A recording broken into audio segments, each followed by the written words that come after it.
Today is Disappearance Day of Bhugarbha Goswami and Kashishvar Pandit.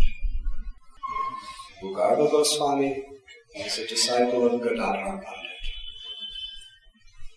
And he and Lokanath Goswami came to Brindavan in the order of Sri Chaitanya Mahaprabhu several years before Rupa and Sanatana Goswami. They were very, very deep friends.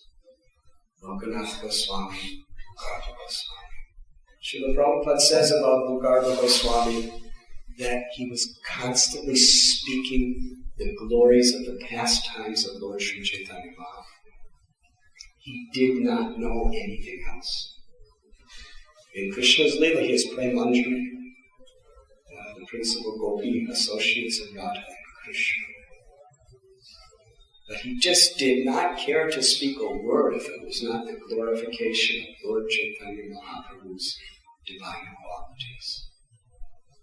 And he would perform his bhajan here in Brindavan, sometimes underground, so that he wouldn't be disturbed. And in those days, there wasn't even boy bazaars or any rickshaws or anything like that. But still, to not be disturbed, he was going underground to meditate on Mahaprabhu's mercy, chant the holy names. Kashishvar Pandit was son of Vasudeva Bhattacharya. And he was a brahmachari who was personal servant of Ishvara Puri, Lord Chaitanya's guru. Lord Ishvara Puri had two personal servants, Govinda and Kashishvar Pandit. And when Ishvara Puri left this world, just before, he ordered both Kashishvar Goswami and Govinda to become the personal servants of Sri Chaitanya Mahaprabhu. After Lord Chaitanya performed the South Indian tour, when he returned to Puri, at that time, Govinda appeared. And Mahaprabhu was so happy to see him. This is his Guru Maharaj's personal servant. Govinda Mahaprabhu explained to Lord Chaitanya that before departing from this world, Gurudev ordered myself and Kashishvar Goswami to be your personal servant. Sri Chaitanya Mahaprabhu was very much uncomfortable with this.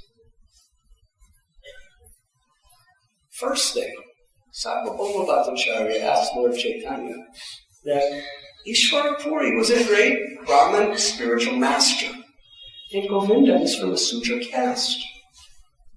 How could he have initiated and accepted a Sudra as a servant? This is not according to the proper tradition. Sri Chaitanya Mahaprabhu explained that Ishvara Puri had such power that he could make a Sudra into a Brahmin simply by his teachings, his mercy, and his initiation. Sarvabhauma Bhattacharya accepted on the basis of scripture that this was authorized. But then Lord Chaitanya asked Sarvabhauma Bhattacharya a question. He said, Kashishvar Pandit and Govinda were the personal attendants of my spiritual master. Therefore, they are worshipable by me. How can I accept them as my servant? But at the same time, Gurudev ordered them to be my servant. So please tell me, what is to be done? In purport, Prabhupada explains that one should not accept personal service from one's godbrothers or godsisters. This is proper etiquette. And Mahaprabhu was very, very careful to follow etiquette properly as an example for others, and that was his heart. So, Sarvabhauma Bhattacharya explained that the order of Guru is all-powerful, and everything else is secondary to that. And he gave nice examples of Parasaram's father giving him a very difficult order to follow. But he did it. He said, whatever other considerations are there of etiquette, taking prominence overall, It's the order of the spiritual master. So you must accept that. So Govinda said, in a few days, Kashishvar Pandit will also come. He's now on pilgrimage. So Kashishvar Pandit came a few days later, and he and Govinda were jointly the servants of Lord Caitanya. Each had their division of duties. Govinda would take care of all the personal bodily needs of Lord Caitanya. And one of the very, very special services of Kashishvar Pandit, because he had a strong body, is when Lord Caitanya would go to Jagannath's temple, Kashishvar walked in front of him. Govinda was behind Lord Caitanya, and Kashishvar Pandit was in front of him, clearing the crowds, so that no one would touch Lord Caitanya. And also, whenever Sri Chaitanya Mahaprabhu would have glorious kirtans, and there was prasad distribution, Kashishvar Pandit was one of them.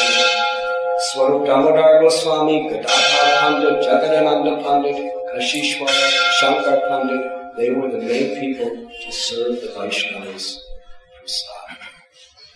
So in this way, Kashishwar Pandit was constantly in the association of Sri Chaitanya Mahaprabhu, witnessing his leelas, receiving his mercy in such a personal, intimate way.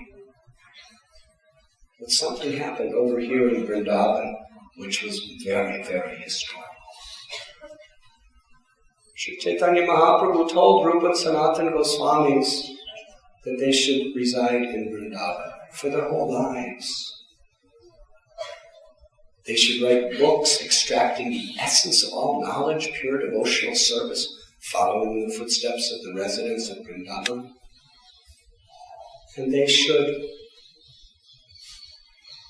by their example, establish the highest etiquette and behavior for a devotee, especially those in the renounced order.